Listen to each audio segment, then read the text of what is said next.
이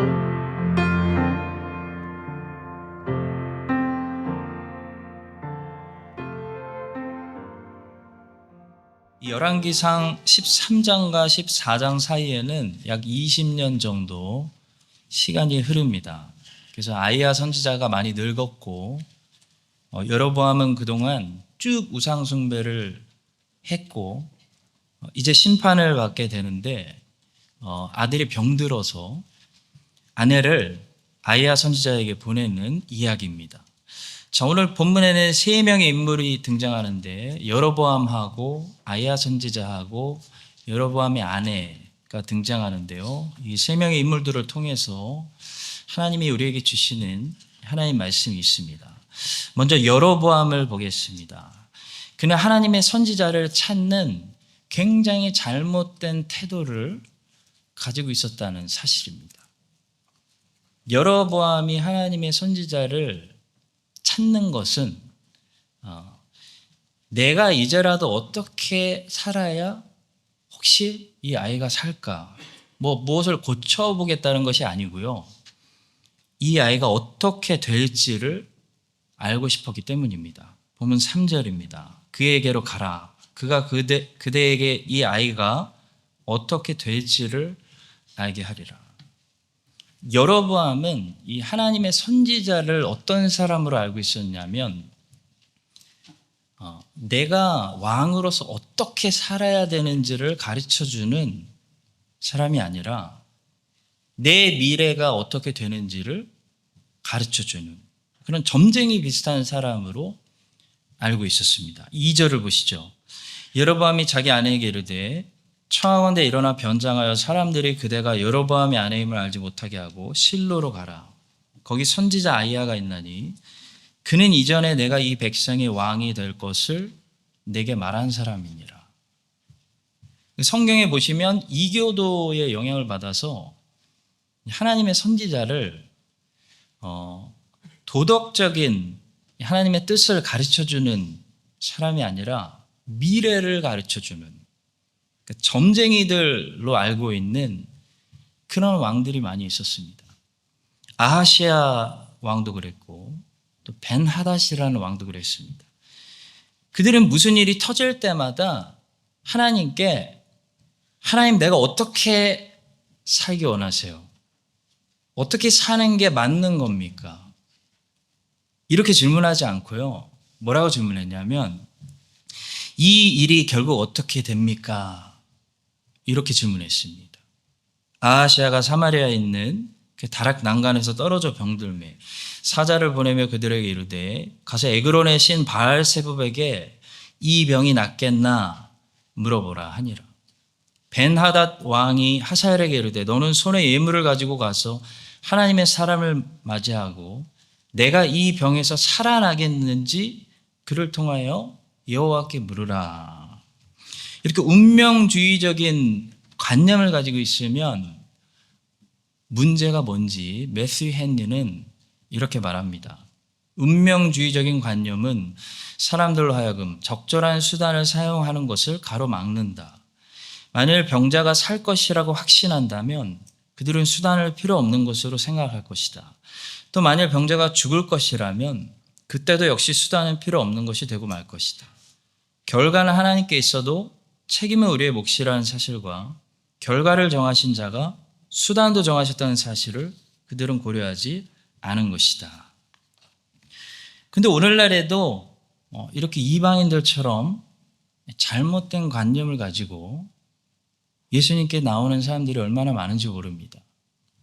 그들은 자꾸 하나님의 뜻을 알고 싶어요 라고 말하는데 그들이 말하는 하나님의 뜻이라는 개념은 미래와 관련된 개념이에요. 내가 어느 도시로 가는 게 하나님의 뜻입니까? 누구와 결혼하는 게 하나님의 뜻입니까? 전부 어떤 질문이냐면 미래와 관련된 질문이에요.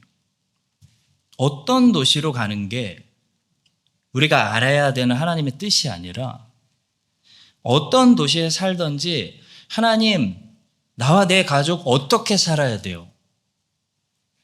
이게 하나님이 우리에게 가르쳐 주시는 율법과 십계명을 통해 우리에게 말씀하신 하나님의 도덕적인 뜻입니다.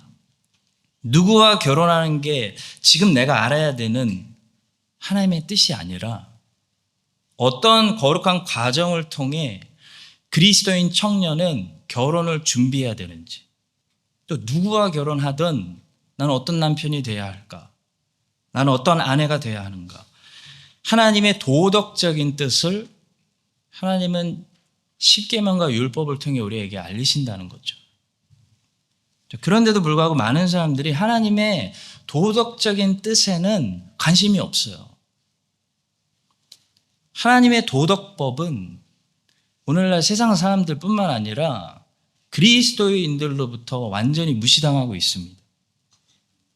대신 그리스도인들도 자꾸 세상 이교도들을 닮아서 자꾸 결과를 미리 알고 싶어서 사울 왕이 마치 무당을 찾아가서 사무엘을 찾았던 그런 자세로 기도하고 하나님을 찾는다는 거예요. 그렇게 하나님을 잘못된 태도로 찾는 것은 무엇 때문입니까? 바로 순식간에 내가 원하는 것을 쉽게 얻고 싶은 유혹 때문이에요. 그 유혹을 참지 못하는 거예요. 누가복음 4장에 보시면 마귀가 예수님을 3번 시험하는데 그 중에 하나가 뭐였냐면 쉽고 빠르게 영광을 주겠다는 것이었어요. 유혹이었어요. 마귀가 또 예수를 이끌고 올라가서 순식간에 천하만국을 보입니다. 이르되 이 모든 권위와 그 영광을 내가 내게 주리라. 여러분, 마귀는 순식간에 우리가 원하는 결과를 주겠다고 유혹해요. 근데 그걸 마귀에게 받으려면 반드시 뭘 해야 되냐면 마귀에게 절해야 돼요. 그게 조건이에요. 마귀를 예배해야 돼요. 그러므로 내가 만일 내게 절하면 다 내 것이 되리라. 여러분, 무엇이든지 세상에서 순식간에 약속하는 것들, 순식간에 돈을 준다든지 성공을 준다든지 출세를 준다든지 신분을 준다든지 하는 그 모든 과정에는 무엇이 있는지 우리가 경계해야 되냐면 마귀에게 절하는 과정이 있을 수도 있어요. 세상과 타협하는 과정이 있을 수도 있어요. 마귀가 주는 보물은 우리에게 어떤 방식으로 오냐면 우리가 마귀에게 절하는 과정을 통해서 오고요. 또 순식간에 와요. 근데 하나님이 우리에게 주시는 것은 순식간에 오지 않습니다. 하나님은 씨앗을 주시거든요. 하나님은 우리에게 보물을 주실 때 하나님을 반드시 믿고 순종하는 과정을 통해 보물을 주세요. 그래서 거기에는 시간이 있을 수밖에 없어요. 세월이라는 게 있어요. 시즌이 있어요. 왜냐하면 믿고 순종하는 일은 한 번 하는 일시적인 일이 아니잖아요. 신뢰라는 것은 한 번에 생기지 않잖아요. 그래서 항상 시간이 있습니다. 세월이 있습니다. 그래서 성경은 아브라함이 인내를 통해 약속하신 것을 받았다고 말하는 거예요. 그가 이같이 오래 참아 약속을 받았느니라. 이 창세기 1장 천지 창조를 보면서 매튜 헨리는 이런 주석을 달았습니다. 이처럼 점진적인 과정을 통해서 그는 그의 통상적인 섭리와 은혜가 점진적인 과정을 방법으로 사용한다는 것을 보여주고자 하신 것이다. 여러분, 왜 한순간에 천지를 다 창조할 수 있는 분이 7일이라는 과정을 통해서 창조하셨을까요? 바로 하나님의 일반적인 은혜, 통상적인 은혜가 주어지는 방법은 점진적인 과정이라는 사실을 우리에게 말씀한다는 거예요. 여러분, 몸의 힐링을 생각해 보세요. 몸에 상처가 탁 났어. 순식간에 아물면 어떻게 될까요? 외계인이죠. 만약에 상처가 몇 초 안에 아문다면 우리는 아마도 조심하지 않고 몸을 막 사용하는 사람들이 될 거예요. 하나님은 그걸 원치 않아요. 상처가 천천히 아물기 때문에 우리는 상처가 나지 않도록 조심하는 사람들이 되는 거죠. 우리 하나님은 여호와는 우리를 치료하시는 여호와 라파 하나님이신데 여호와의 치료는 어디에 있습니까? 하나님 우리를 어떻게 치료하십니까?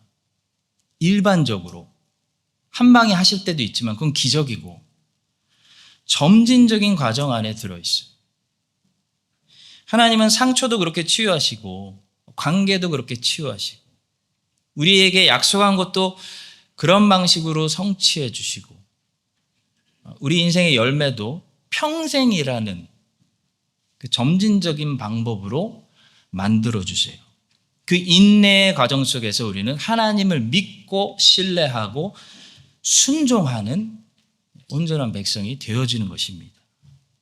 순식간에 영광 얻기를 좋아하는 세상, 그렇게 가르치고 선전하는 세상, 순식간에 영광 얻기를 좋아하는 사람은요, 반드시 하나님의 도덕적인 뜻을 무시하게 됩니다. 결과만 중요하기 때문에.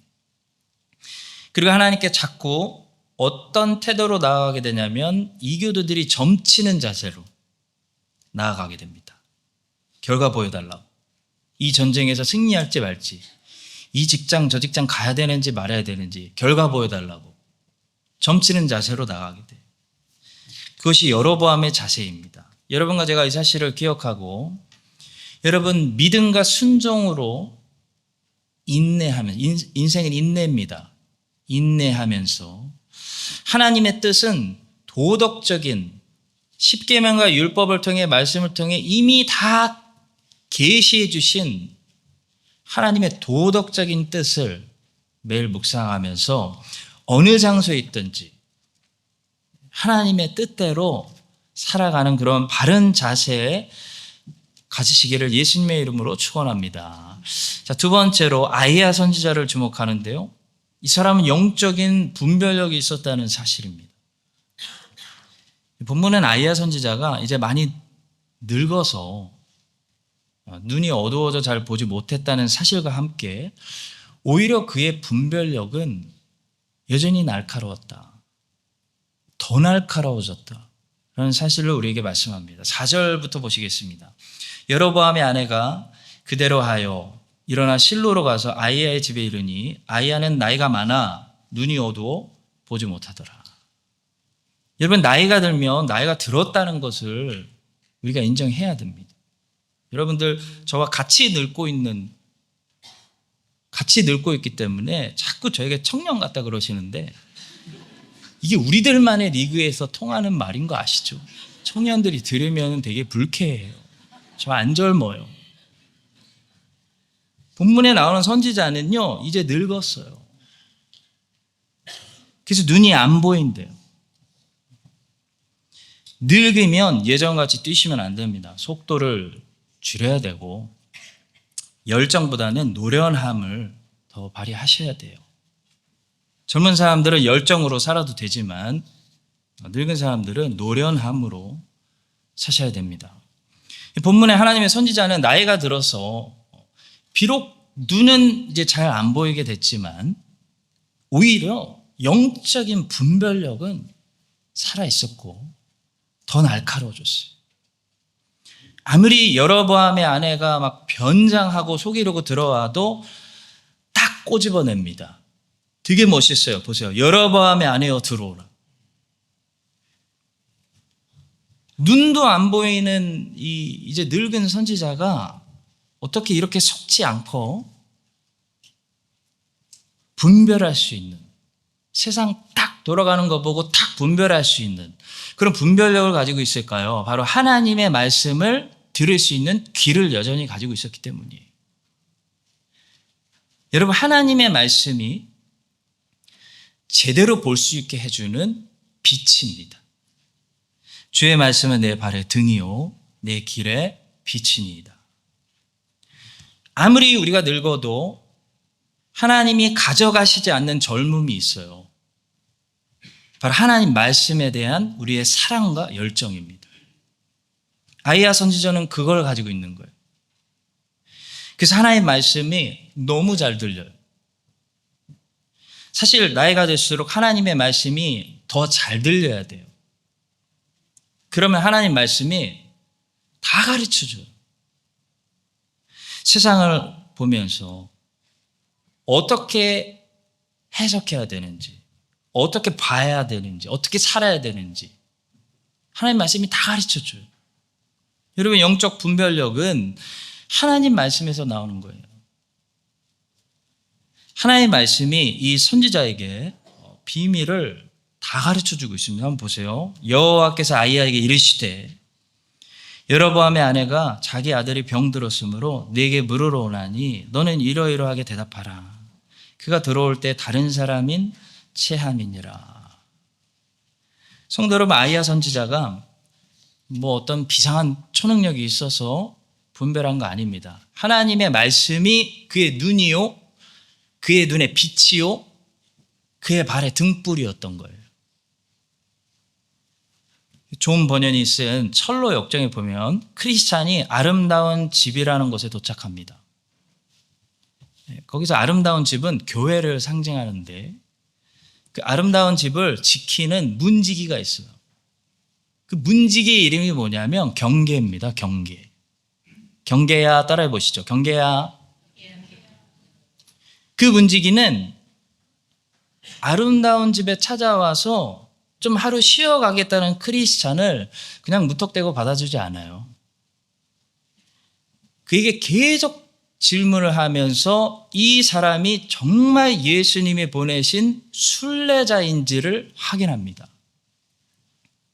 그리고 확인이 되자 그 아름다운 집에서 문이 열리면서 문지기 다음으로 첫 번째로 나오는 사람이 있었는데 그 처녀의 이름은 분별이에요. 분별. 분별이가 나와요.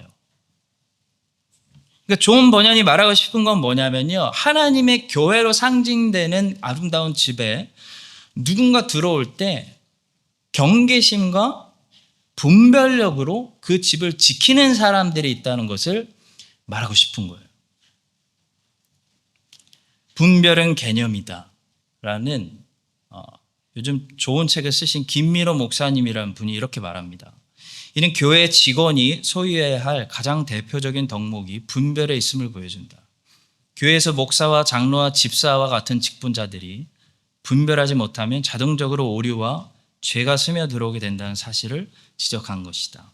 이는 마치 정수기 필터가 고장나면 세균과 불순물이 여과 없이 들어오는 것과 같은 이치다. 이렇게 되면 교회는 세상과 구별됨이 사라지고 생명력을 잃게 된다. 여러분, 정수기에서 쓰는 필터는 찌꺼기를 금방 알아봅니다. 마찬가지로 하나님의 교회를 지키기 위해서 세우신 직분자들을 구약의 용어로 뭐라고 부르냐면 파수꾼이라고 부르요. 파수꾼. 왜 파수꾼이냐면 파수꾼은 높은 위치에서 적이 올 때 제일 먼저 보는 사람이, 제일 먼저 보는 사람, 금방 알아보는 사람. 이게 파수꾼이에요. 다시 말해 분별력이 있다는 것.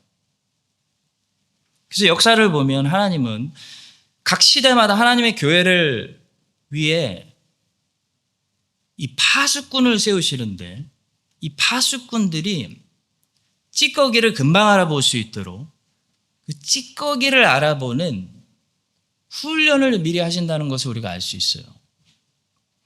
칼빈의 가족은 아버지 때부터 이 로마 카톨릭에 아주 깊이 관련이 있는 그런 가족이었습니다.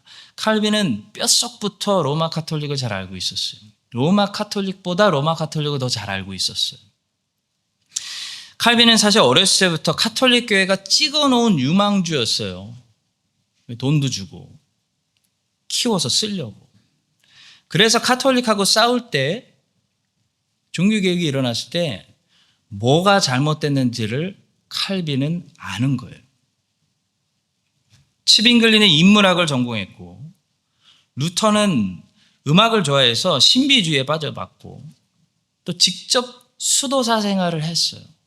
아주 지독하게 했어요. 금욕주의가 뭔지 알아요. 어거스틴은 마니교에 물들어 있었어요. 그래서 이원론을 정확히 아는 사람이. 그리고 어거스틴은 젊을 때 세상적으로 너무 놀았어요.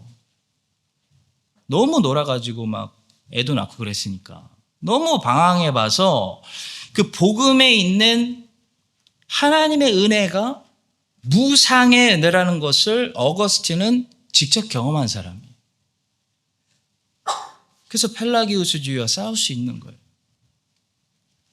마치 사도 바울이 유대인 중에 유대인이었고 바리새인 중에 지독한 바리새인이었기 때문에 유대주의자들이 뭘 잘못 생각하고 있는지를 누구보다 잘 아는 것과 비슷한 거예요. R.C. 스프롤 목사님은 철학을 전공했어요. 그래서 기독교 신학이 이 세상 철학들과 어떻게 구별되는지 누구보다 제가 볼 때 설명을 잘하세요. 성도 여러분, 우리가 나이가 들수록 몸은 약해집니다. 근데 주님을 오래 섬겼기 때문에 우리 어떻게 돼야 되냐면 아이야 선지자처럼 분별력이 뛰어나서 교회 파수꾼 역할을 해야 되는 것입니다. 지구촌 교회 이동원 목사님은 목장에서 태어나셨대요. 몰랐어요. 아버지가 목장을 하셨기 때문에 어릴 때부터 가축들 잘 알고 어느 날 양들이 왔대요. 양들을 잘 아신답니다. 그래서 이동원 목사님이 말씀하시기를 양의 특징이 있는데 우리가 뭐 양은 뭐 눈이 어둡다 그냥 그 정도로만 알고 있었는데 양의 특징은요 정말 방향 감각이 떨어지는 거랍니다. 그래서 자꾸 목장을 벗어나서 방황하는 거래요. 방향 감각이 없어서. 저는 가끔 햄머 스프링스 가다가 양이 혼자 떨어져 있는 걸 보면서 제가 요즘 관계가 매우 힘든가 보다 생각했는데 그게 아니라 걔가 방향 감각이 너무 없어서 이렇게 혼자 가다가 길을 잃고 그게 방황하는 거래요. 근데 성경에는 이런 말씀이 있죠. 우리는 다 뭐 같아요? 양 같아서 그릇 행하여 각기 제 길로 갔거늘. 놀라운 말씀이에요. 아무리 똑똑한 사람도 아무리 도덕적으로 착한 사람도 어떤 취약점을 가지고 있다고 말씀하는 거냐면 방향 감각이 없다. 심하게 그 능력이 떨어진다. 그런 말씀이에요. 방향 감각이 굉장히 떨어지는 분들이 있습니다. 여러분 놀라지 마세요. 제가 청년부 할 때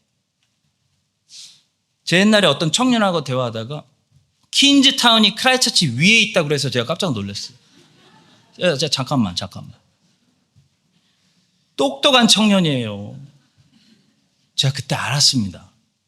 방향 감각은 똑똑한 거와 아무 상관없는 기능이구나.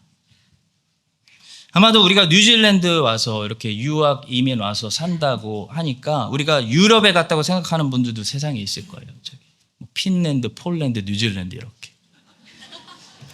그런 분들이 있어요, 세상에. 여러분 아무리 똑똑해도 방향 감각이 떨어질 수 있는 것처럼 인간은 아무리 도덕적으로 선한 사람, 머리 똑똑하고 훌륭한 인생을 사신 분, 그래도 뭐가 취약하게 떨어지냐면 영적 사리를 분별하는데 아주 취약해. 양들과 같이 아주 취약한 존재예요. 목자가 필요해요. 그렇기 때문에 하나님의 말씀을 들어야 하는 것이고 하나님은 하나님의 말씀으로 그 시대에 분별하며 길로 인도하시는 겁니다. 아이야 선지자는 이제 늙었습니다. 눈도 잘 안 보입니다. 그런데 하나님의 말씀을 듣고 있습니다. 그래서 분별력이 있습니다. 그래서 바르게 해석합니다. 여러분 바른 해석이란 다른 거 아니에요. 성경적인 해석이 바른 해석이에요. 모든 시대에 모든 것을 성경적인 관점으로 보는 것이 바른 관점으로 보는 거예요. 아무리 그를 속이려고 막 변장하고 들어와도 아무리 우리를 속이려고 세상 것들이 변장하고 나이스한 kind 한 이름으로 들어와도 속지 않아요. 여러밤에 아니에요. 들어오라. 딱 꼬집어냅니다. 얼마나 멋있어요. 왜냐하면 하나님의 말씀이 우리에게 분별을 주시기 때문이에요. 여러분 말세에는 분별이 중요합니다. 우리 자녀들 건강하게 키우려면요, 부모님들 분별력이 있어야 돼요. 좋은 게 다 아니에요. 다 보여주시면 안 돼요. 무조건 주면 안 돼요. 하나님의 교회를 지키는 자들의 별명은 경계와 분별이었습니다. 쉽게 다 받아주면요, 신천지도 들어오고 이단도 들어오고 사기꾼들 들어오고, 진주 던져주면 진주 가치를 깨닫지 못하고 발로 밟아버리는 돼지도 들어오고 개도도 들어와요. 다 들어와요. 보이는 것이 보이는 대로 다가 아닙니다. 보이는 것 배후에 있는 것이 실체예요. 이것이 하나님으로부터 왔느냐 아니면 세상으로부터 왔느냐, 이것이 우리를 생명으로 이끌고 갔느냐 아니면 멸망으로 이끌고 가느냐, 거기까지 볼 수 있는 것은 하나님의 말씀밖에 세상에 없습니다. 여러분도 항상 아이야 선지자처럼 하나님의 말씀으로 깨어 있어서 정말 이 혼란스러운 이 말세에 모든 것을 분별하시는 하나님의 사람들 되시기를 예수님의 이름으로 축원합니다. 자, 마지막 세 번째로 여로보암의 아내를 주목합니다. 하나님께 우리가 나아갈 때 우리는 우리의 변장을 벗고 나아가야 된다는 사실이에요. 여러분들 다 아시는 사실이에요. 여로보암의 아내를 보니까 다른 사람인 척하고 나오고 있어요. 하나님의 사람에게. 그러다가 하나님의 선지자를 통해 그 위선부터 책망받고 있습니다. 여러분, 우리가 변장하고 회개하지 않기 때문에 나를 두고 변장하고 다른 사람으로 나오면요, 위선부터 책망하세요. 그가 문으로 들어올 때 아이야가 그 발소리를 듣고 말하되 여로보암의 아내요 들어오라. 내가 어찌하여 다른 사람인 체하느냐. 우리가 하나님께 나올 때는 여러분, 우리는 하나님을 보고 나오는 거지 사람들이 보는 체면 때문에 나오는 거 아닙니다. 사람들이 보는 체면 때문에 나오면 자꾸 뭘 하게 되냐면 나를 변장하게 돼요. 변장. 그러면 그 위선이죠. 여러분, 참 교회는 신기한 곳이에요. 담임 목사가 휴가 가면 그 주일에 출석률이 팍 줄어요. 어느 교회나 똑같아. 여러분들이 크게 오해하시는 게 있는 것 같아요. 제가 말씀드릴게요. 여러분들이 잘 모르시는 게 있는 것 같은데, 제가 휴가 가도요 다 보고 있습니다. 누가 안 왔나. 다 레이더가 있어요. 그러니까 저 없다고 담임 목사 휴가 갔다 하고 근육이 안 나오시지 말고 주일에는 주님 보고 나오는 거예요. 우리가 레위기 1장은 하나님께 번제를 드리라는 말씀이죠. 무슨 말씀이 반복되나 이렇게 묵상해 보니까 여호와께 혹은 여호와 앞에서 라는 말씀이 반복됩니다. 영어로 before the Lord 혹은 unto the Lord. 2절, 3절, 5절, 9절, 11절, 13절, 17절. 워런 위얼스비라는 목사님은 이 레위기 주석에서 이 번제는 세 가지가 절대로 목적이 아니다라고 말씀합니다. 첫째, 제사 드리는 사람과 그 사람의 양심이 번제의 목적이 아니다라는 거예요. 이 말은 내 마음이 편하려고, 내가 만족하려고, 내 양심이 평안을 찾으려고 제사 드리는 것이 목적이 아니라는 거예요. 여러분, 지금 드리고 계시는 예배는 누구 보라고 우리가 드리는 겁니까? 어떤 사람들은 자기가 자기 보라고 드리는 사람들이 있어요. 나 보라고 예배 드리는 거예요. 내가 나에게 내 자신을 보여주는 거예요. 그리고 자기가 자기를 인정해요. 그래, 너 예배 잘 드렸어 오늘. 그래서 괜찮아. 이제 마음 평이니 가. 자기가 자기에게 평가해요. 그게 자기 양심을 위해 드리는 예배입니다. 둘째는 이스라엘 백성들이 목적이 아니라는 것이. 여러분 상상해 보세요. 구약시대 때 번제 드리려고 소나 양이나 염소 끌고 오면은 그걸 이스라엘 사람들이 봤습니다. 와, 저 사람 대단한 사람이네. 요즘 번제 자주 드리네. 근데 한 번 드렸더니 또 번제는 의무의 제사가 아니니까 또 못 드릴 수 있잖아요. 근데 또 안 드리면 사람들이 이런 생각을 할 것 같은 생각이 듭니다. 그 사람 작년에 번제 드리더니 요즘 안 보이네, 안 오네. 그래서 황소 끌고 번제 드리러 가려고 하면 안 된다는 거예요. 이스라엘 백성들이 번제의 목적이 아니라는 거예요. 번제는 여호와께 드리는 거예요. 여호와 앞에서 드리는 거예요. 하나님 보시면 되는 거예요. 하나님이 봤으면 되는 거예요.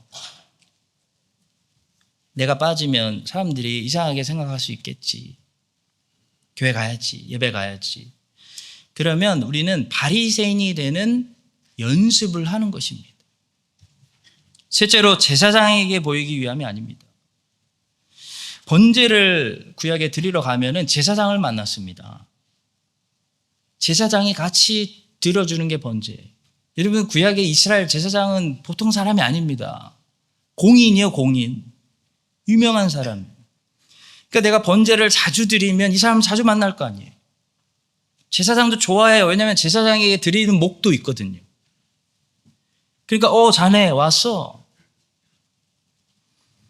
그럼 자연스럽게 제사장을 알게 되지 않겠습니까? 제사장과 친분이 생기지 않겠습니까? 구약의 제사장과 친분이 생긴다는 것은 오늘 말로 하면 높은 유명한 인기 있는 사람, 권력 있는 사람을 내가 친분이 생긴다. 그런 말이에요. 그래서 그런 사람들이 이스라엘 백성들 중에 있었을지도 몰라요. 제사장 얼굴 보러 번제 드리러 가는 사람. 제사장과 인맥 쌓으려고 속 끌고 가는 사람. 그것이 종교의 부패입니다. 성직 매매가 거기서 나오는 거예요. 그게 중세시대예요. 바리새인들이 하는 일입니다. 그래서 레위기 1장은 강조하는 거예요. 번제는 여호와 앞에서 드리는 것이다. 번제는 여호와께 드리는 것입니다. 내 양심 편안하게 하려고 내 양심 앞에서 드리는 거 아니에요. 여호와 앞에서 드리는 거예요. 이스라엘 백성들을 빤히 누가 오나 지켜보니까 사람들 앞에 체면 때문에 드리는 거 아니에요. 여호와 앞에서 예배 드리는 거예요. 제사장 보라고 번제 드리는 거 아니에요. 하나님 보라고 번제 드리는 것입니다.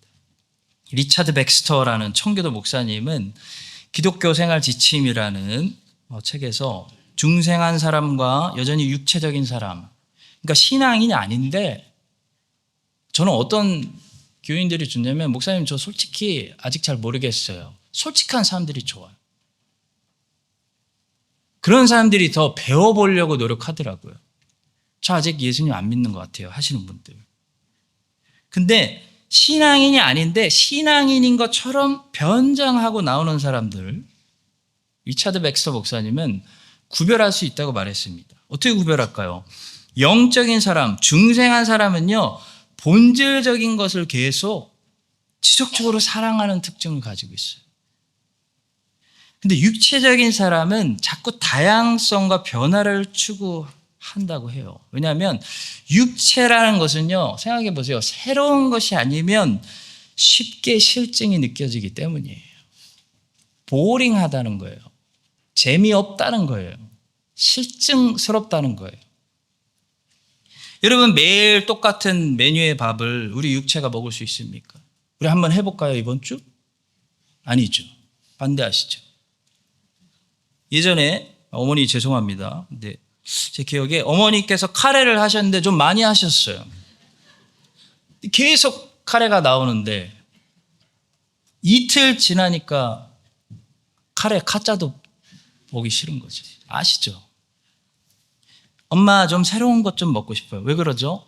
이 육체라는 것은요, 금방 실증을 느껴요. 근데 영적인 것은 여러분 실증이 없어요. 여러분, 이스라엘 백성들이 광야에서 만나를 처음에 딱 먹고 뭐라고 그랬냐면 이스라엘 백성들이 달다 그랬어요. 맛있다는 거예요. 근데 나중에 만나만 보면 미치겠다 그랬어요. 또 만나요? 또? 고기 주세요, 고기. 뭐죠, 여러분? 그 본문이 실증이에요, 실증. 그들이 왜 실증을 느꼈죠? 광야에서 육체적이기 때문이에요. 여러분, 교회가 혹시 재미없고, 제가 알기로 교회는 재밌는 곳이 아닙니다, 사실. 그래서 저는 자꾸 재밌는 거 해달라 그러면 재밌게 안 해줍니다.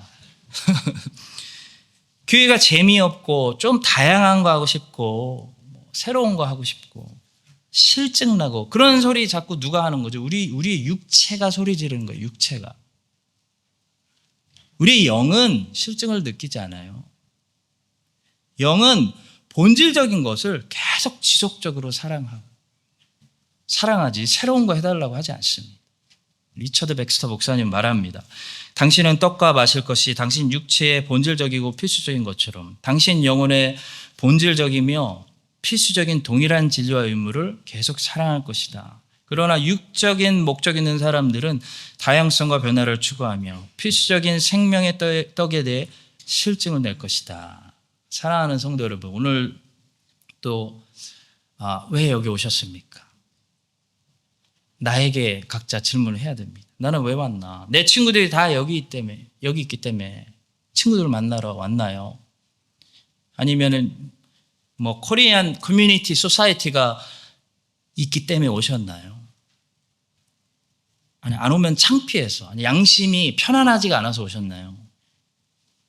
그런 모습들이 다 뭐냐면 변장이에요, 변장. 변장하고 오는 거예요. 우리 여성분들 화장만 하고 오셔야지 변장하고 오시면 안 됩니다. 우리는 하나님께 온 것입니다, 오늘. 아멘. 우리 하나님 앞에 있는 거예요. 그게 뭐예요? 예배예요. 그게 예배 전부예요. 하나님 앞에 있는 거. 나를 하나님 앞에 내가 죄인이지만 복음을 믿고 복음을 통해 하나님 앞에 가져오는 게 예배예요. 가져오는 거. 스펄전 목사님이 어렸을 때 죄가 너무 많아서 하나님 앞에 나오기 두려웠대요. 그때 어머니가 이런 말씀을 하셨답니다. 어떤 사람이 진심으로 하나님을 찾고 그리스도로 말미암아 하나님의 손에서 자비를 구하였는데 거절받았다는 말을 들을 만큼 악한 사람은 없었다. 하나님께 자비를 구했는데 거절당한 만큼 악한 사람은 없었다는 거예요. 스펄전 목사님 평생 그 말을 기억하고 그 죄인의 몸을 이끌고 평생 복음을 통해 하나님 앞에 나아가서 목회를 하셨습니다. 그리고 우리들에게 이런 말을 남기셨어요. 예수님의 피를 이유로 내세우며 죄사함을 끈질기게 구하십시오. 사랑 가운데 예수 그리스도를 바라보면서 진심으로 기도로 하나님을 구하였다가 거절받은 사람은 아무도 없었습니다. 만약 당신이 거절받는다면 당신은 첫 번째 사람이 될 것입니다. 변장하지 않고, 여러분 어떤 죄를 지셨어도 괜찮아요. 복음을 통해 오면 돼요. 예수 그리스도를 피를 이유로 내세우며 하나님께 나오셔야 돼요. 변장하지 않고 복음을 의지하여 자기에게 신실로 돌아오는, 회개하는 죄인들을 용서해 주시고 회복해 주시는 그 하나님의 은혜가 예수님 안에서 여러분과 저에게 오늘 충만해 주시기를 예수님의 이름으로 축원합니다. 기도하겠습니다. 하나님 아버지, 기도합니다. 저희들이 모일 때마다 변장하지 않고 우리의 상한 모습 그대로 복음을 통과하여 하나님 앞에 오게 하여 주시옵소서. 그럴 때 은혜 주실 줄로 믿습니다. 아이야 선지자처럼 우리의 몸은 쇠약해져 갑니다. 그러나 하나님의 말씀을 통해 이 세상에 일어난 일들을 모두 분별할 수 있도록 분별력을 주시옵소서. 여로보암처럼 아이가 어떻게 되는지, 내 인생 어떻게 되는지 결과만 알고 싶은 잘못된 태도로 기도하지 않게 하시고, 오늘 하나님이 이 장소에서 내가 어떻게 살기를 원하시는지 하나님의 도덕적인 뜻을 깨닫는 바른 신앙생활 하게 하여 주시옵소서. 예수님의 이름으로 기도합니다. 아멘.